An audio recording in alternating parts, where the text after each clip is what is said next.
ल घिरौला घिरौला यो धेरै फलेर खानु मिठो पनि लाग्दैन यति फलेको छ नि घिरौला यहाँ यो के छ लौका करेलाहरू लानुहोस् करेला कति फल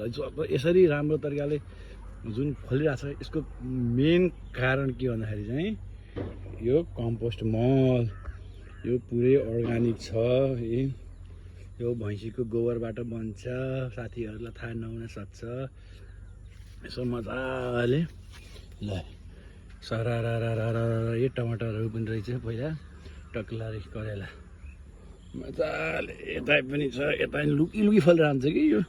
यति फलिरहेको हुन्छ घिरौला अब काठमाडौँमा यही घिरौला 100 रुपियाँ किलो छ यस्तो 100 रुपियाँ किलो छ त्यही पनि अब कति दिनपछि आउँछ यस्तो फ्रेस पनि त खान पाइँदैन नि त